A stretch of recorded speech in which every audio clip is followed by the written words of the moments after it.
Hey guys, how's it going? Welcome back to another video. Hope you are having an amazing day. Now today I'm going to be talking about the 5 mistakes I made while shooting my first wedding video. So let's crack into it.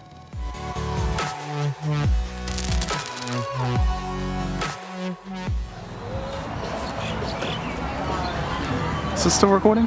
Oh, it is.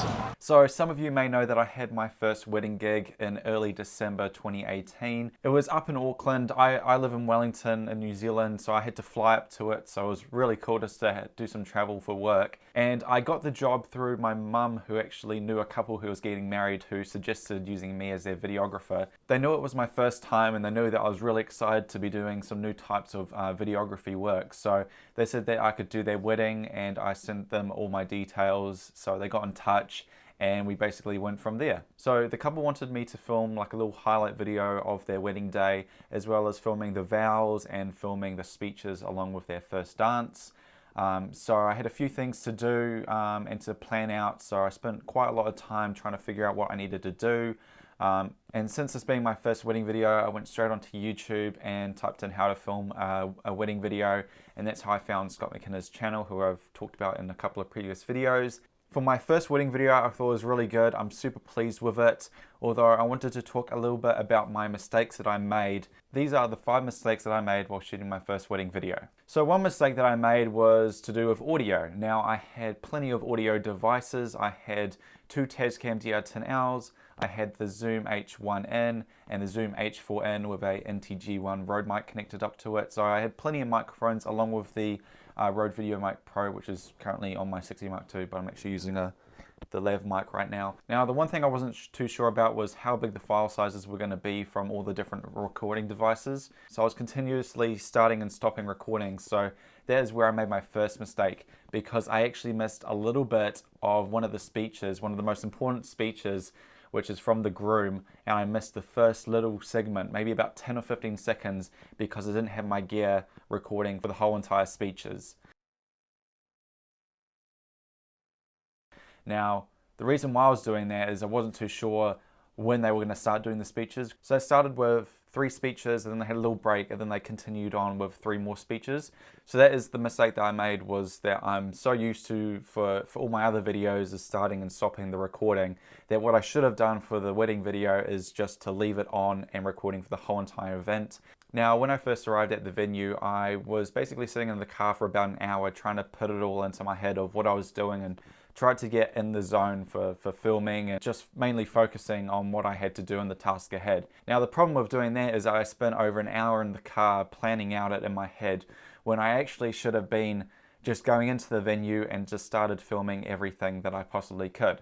I basically went into the venue at about 2 o'clock, and at 3 o'clock the ceremony was going to start. So I only had about an hour to film all my pre-shots of the venue and capturing a whole bunch of different close-up angles. So I wish I spent more time actually filming than I did planning when I was actually there.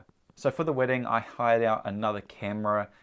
So I hired out a 5D Mark III, which I just had on a tripod, and I'd kind of set that up in one place with a wide angle lens, and then I'd have my 60 Mark II on my Ronin S and just kind of be, you know, filming all the intimate close-up stuff with a nice 24 to 70 f4 lens. And I wish that I actually had more cameras. So I only had 2 cameras, but I felt like that wasn't enough. I really need about 3 cameras, just so I captured all the different angles of the ceremony, and felt like I had enough footage so I could cut between. Now, the main problem was if someone walked past the 5D Mark III and I was walking around with the camera not filming on the 6D, I wouldn't have actually had any footage to fill in that bit. It would just have been just a dead space of just some audio without any video content there. So that's why I would definitely have at least 3 cameras, if not more, just to make sure that you have enough angles and enough footage so you can cut between and make sure there aren't any problems. So another thing I wish I had was an assistant, just to help me with carrying around all the cameras, setting up all the gear, make sure everything was recording, exposures all correct,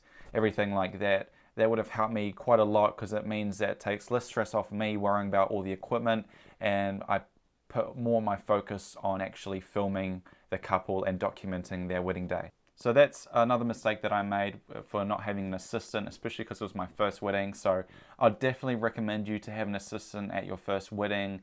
even if it's a family member, just someone just to help out, carry around equipment and just to take a little bit of stress off you can go a long way.